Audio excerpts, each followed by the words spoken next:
ஸ்ரீ அங்காளி சக்தி பீடத்திற்கு உங்கள் அனைவரையும் நான் வரவேற்கிறேன். நாம் அந்த பதிவில் எதை பற்றி பார்க்க போகிறோம்னா, மதிமைக்கு மை இதை எப்படி செய்ய போகிறோம்னு பார்க்க போகிறோம். உங்களுக்கே தெரியும், மதிமைக்கு முறையில் நிறைய முறை இருக்குது. கருமுறை இருக்குது, சைவ முறை இருக்குது. நாம் பார்க்கக்கூடியது கேரள முறைப்படி அதர்வனத்தில் வரக்கூடிய ஒரு கருமுறை முறையை தான் பார்க்க போகிறோம்.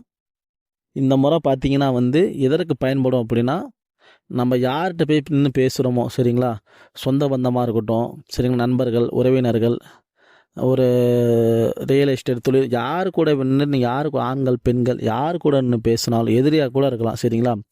அவங்கள்ட்ட இந்த முறையை நீங்கள் வச்சுட்டு அவங்கள்ட்ட நின்று பேசும்போது அவங்களுடைய புத்தியை கட்டுப்படுத்தும் சரிங்களா. எப்படி அவங்களுடைய மதியை கட்டுப்படுத்தும். மதினா புத்தி, மூளையை கட்டுப்படுத்தும். என்ன கட்டுப்படுத்தும்? நம்ம பேசுகிறது மட்டும்தான் அவங்களுடைய எண்ணத்துலேயும் இருக்கும், புத்தியிலையும் இருக்கும். மற்ற வேறு எந்த சிந்தனையும் வேறு எந்த எண்ணமும் அவருடைய புத்தியில் இருக்காது சரிங்களா. அப்போ நம்ம என்ன பண்ணோம், நம்ம சொல்கிற விஷயத்த அவர் கட்டுப்பட்டு செய்வா அப்படி சரிங்களா. அவரோட மூளையை கட்டுப்படுத்துறதுனால நாம் கேட்குற விஷயத்த, நம்ம சொல்கிற விஷயத்த அவர் நம்ம செய்கிறோமாங்கிற மாதிரியே எப்படி அவர் தான் செய்கிறங்கிறது அது அவருக்கே தெரியாது சரிங்களா. அதை நமக்கு செஞ்சு கொடுத்துட்டு போவா அப்படிப்பட்ட ஒரு முறையை தான் நம்ம பார்க்க போகிறோம். இந்த முறை முழுக்க எல்லாமே தவறான வழிக்கு தான் பயன்படுத்துகிறாங்க. அப்போ எதுக்கு இதை பயன்படுத்துனாங்க அப்படின்னா, இக்கட்டான சூழ்நிலை சரிங்களா, எதிரிகள் மேலே சரிங்களா, நம்ம தாக்கக்கூடிய உயிரினங்கள் மேலே இதை தூவிட்டு அந்த இடத்த விட்டு தப்பிக்கிறதுக்காண்டியும் சரிங்களா, சூழ்நிலையிலேருந்து நம்ம பாதுகாத்துக்கிறதுக்காண்டி தான் இந்த முறையை நம்ம இதை கொண்டு வந்தாங்க. இந்த முறையை முன்னோர்கள் கொண்டு வந்தாங்க, இந்த மதிமைக்கு முறையை சரிங்களா. காட்டில் தியானம் பண்ணும்போது உயிரினங்கள் நம்ம தாக்க வரும்போது அதுகிட்ட தப்பிக்கிறதுக்கு இந்த முறையை கற்றுக்கிட்டாங்க.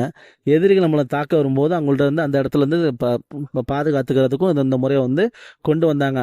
ஆனால் இப்போ காலப்போக்கில் பார்த்திங்கன்னா இது எல்லாமே எப்படி பயன்படுத்தாங்க, தவறான வழிக்கு, எப்படி முழுக்க தவறான வழிக்கு தான் பயன்படுத்த ஆரம்பிச்சிட்டாங்க. நானும் அதான் சொல்கிறேன், தவறான வழிக்கு யாரும் பயன்படுத்தாதீங்க. நியாயமான விஷயத்திற்கு, உண்மையான விஷயத்திற்கு, இக்கட்டான சூழ்நிலை, வேறு வழியே இல்லை, அந்த இடத்துல தப்பிச்சு ஆகணும், இல்லை தப்பு என் மேலே இல்லை அப்படிங்கிற இடத்துல இந்த முறையை பயன்படுத்துங்க.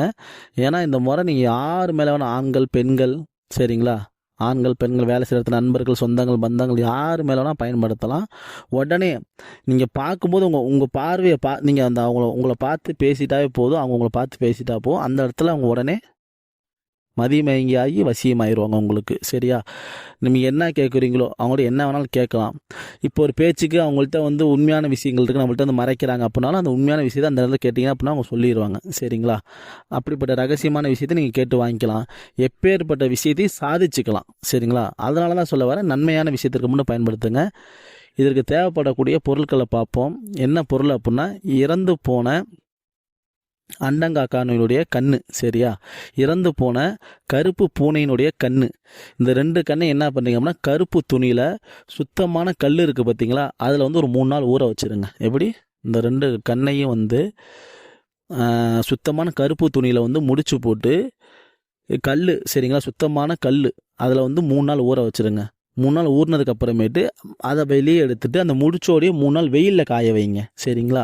வெயிலில் காய வச்சுட்டு இது என்ன பண்ணுறீங்க அப்படின்னா, அமாவாசை இரவு 12 மணிக்கு மேலே சரிங்களா, 12 மணிக்கு மேலே இது பெரும்பாலும் நீங்கள் வீட்டுக்கு வெளியே தான் நீங்கள் இதை அரைக்கணும் சரிங்களா. இதை என்ன பண்ணுறீங்க அப்படின்னா, மயானத்தில் பண்ணுறது சிறப்பு. மயானத்தில்தான் உங்களுக்கே தெரியும், நல்ல படையல் போட்டு சரிங்களா, அசைவ படையல் போட்டு, சுட்ட ஈரல் இது மாதிரி அசைவ படையல்லாம் வச்சு, முட்டையெல்லாம் வச்சு நீங்கள் என்ன பண்ணி தெய்வத்துக்கு ஒரு படையல் போட்டு பூஜை பண்ணி இந்த மைய முறையை அரைக்கலாம். இல்லையா, வீட்டுக்கு வெளியே என்ன பண்ணுறீங்க அப்படின்னா, இந்த மையை நீங்கள் அரைக்க ஆரம்பிங்க சரிங்களா. தாள் சினிங்கனுடைய சமூலம், அதாவது முழு செடி சரிங்களா, அதையும் முறைப்படி காப்பு கட்டி சாப நிவர்த்தி போக்கி அதையும் 3 நாள் ஊற வச்சு, அதனுடைய சேர்த்து ஊற வச்சு 3 நாள் வெயிலில் காய வச்சு எடுத்துக்குங்க.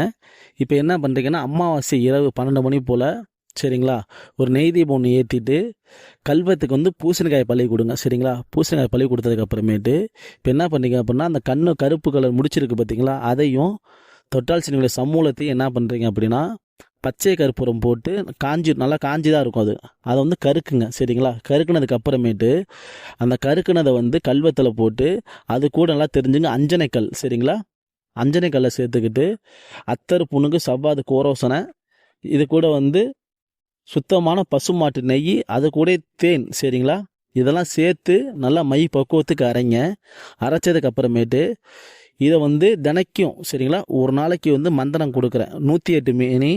அடுத்த அமாவாசை இரவு வரைக்குமே சரிங்களா, இரவில் 12 மணிக்கு எடுத்து வச்சு வெறும் 108 உரு மட்டும் கொடுங்க சரிங்களா. இந்த அமாவாசை கொடுக்க ஆரம்பிக்கிறீங்க அப்படின்னா அடுத்த அமாவாசை வரைக்கும் அந்த உரு கொடுத்துக்கிட்டே இருக்கணும் நீங்கள் தினைக்கும் சரிங்களா. ஒரு நாள் 108 உரு தான் கொடுக்கணும். அதிகப்படியாகவும் கொடுக்கலாம், அது உங்கள் விருப்பம் சரிங்களா. 1008 கொடுக்கலாம், ஆனால் 108 குறைவு இல்லாமல் கொடுக்கணும். இன்றைக்கி கொடுக்க ஆரம்பிக்கிறீங்க அப்படின்னா அடுத்த அமாவாசை இரவு வரை இரவில் கொடுக்குற மாதிரி இதாக இருக்கும், பகலை கொடுக்கக்கூடாது. அது மட்டும் இல்லாமல் முதல் நாள் படையல் வச்சாலும் கடைசி நாளும் படையல் வச்சாலும் இடையில வந்து படையல் வைக்க தேவை கிடையாது சரிங்களா. இப்போ நீங்கள் உரு கொடுத்துட்டீங்க அப்படின்னா மந்திரம் வந்து மைய வந்து உரு ஏறிடும். இப்போ இதை என்ன பண்ணுறீங்க அப்படின்னா எந்த விஷயத்துக்காண்டிலாம் தெரிஞ்சுக்குங்க, தேவைக்கு மட்டும் பயன்படுத்தணும். இப்போ இந்த விஷயத்துக்காண்டி போகிறேன், இந்த இவரை பார்க்க போகிறேன், இந்த காரியம் நடக்கணும், நியாயமான காரியம் நியாயமான விஷயம் நடக்கணும், இல்லை நான் போகிறேன் எதிரி என்னை வந்து எதிர்ப்பான் சரிங்களா, வந்து அடங்கி போகணும், இல்லை இவர்கிட்ட இந்த விஷயத்தை வந்து நான் வந்து காரியத்தை வந்து நடத்திக்கணும் செஞ்சுக்கணும் அப்படிங்கும்போது மட்டும் இந்த மையம் வந்து சரிங்களா ஒரு 108 முறை சொல்லிட்டு நெத்தியில் நீங்கள் வச்சுட்டு போய் யார்கிட்ட போய் நீங்கள் பேசுகிறீங்களோ அந்த இடத்துல அவங்க உங்களுக்கு வந்து மயங்கி வசியமாகி போவாங்க. நல்லா தெரிஞ்சுக்குங்க, மயங்கி சரிங்களா, புத்தி மயங்கி உங்களுக்கு வசியமாகி போயிட்டு உங்களுடைய காரியத்தை நீங்கள் வந்து சாதிச்சுக்கலாம். இதே போல் உங்கள் கணவர் உங்களை வந்து தொல்லை பண்ணிக்கிட்டே இருக்கிறா, சண்டை போட்டுக்கிட்டே இருக்கிறா அப்படின்னா நீங்கள் இதை வச்சுட்டு கணவர்கிட்ட கூட நீங்கள் இருக்கிறீங்க அப்படின்னா கணவர் உங்களுக்கு வந்து அடிமையாகி வசியமாகி போவார். எப்படி அடங்கி அடிமையாகி வசியமாகிட்டு போவாங்க. அதே போல் உங்கள் மனைவிட்டு நீங்கள் இது மாதிரி பண்ணல, கணவன் மனைவிக்குள்ளே பண்ணிக்கலாம். தெரிஞ்சு கணவன் வந்து குடிச்சிக்கிட்டு அடிச்சுக்கிட்டு இருக்காரு, ரொம்ப மேலே பாசம் இல்லாமல் இருக்கார் அப்படின்னா நீ கணவரை பயன்படுத்தலாம். அதே போல் தான் மனைவி வந்து ரொம்ப அடங்கமாக இருக்கிறா, என்கிட்ட வந்து எதுக்குமே ஒத்துழைக்க மாட்டா அப்படிங்கும்போது மனைவி மேலே நீங்கள் வந்து பிரயோகப்படுத்தலாம். அதாவது நியாயமான விஷயத்திற்கும் உண்மையான விஷயத்துக்கும் பிரயோகப்படுத்தலாம். நல்லா தெரிஞ்சுக்க, மதிமயக்கும் முறையில் நிறைய முறைகள் இருக்குது. நான் அதில் ஒரு முறையை தான் நான் கொடுத்துருக்குறேன். இந்த முறை வந்து பழக்கத்தில் இருக்குது சரிங்களா. இது வந்து பழக்கத்தில் உள்ள முறையை தான் நான் கொடுத்துருக்குறேன். அனைவரும் பயன்படுத்துங்க, ஆனால் நன்மையான விஷயத்திற்கு மட்டும் பயன்படுத்துங்க. கண்டிப்பாக தவறான வழிக்கு பயன்படுத்தும் போது கண்டிப்பாக அதிகப்படியான கருமகள் வந்து சேரும் உங்களுக்கு. இது வந்து 100% உண்மை சரிங்களா. நம்ம பதிவு பிடிச்சிருந்துச்சு அப்படின்னா லைக் பண்ணிக்கிங்க, சப்ஸ்கிரைபர் பண்ணிக்கிங்க. அடுத்த பதிவு உங்களை சந்திக்கிறேன். அனைவருக்கும் நன்றி, வணக்கம்.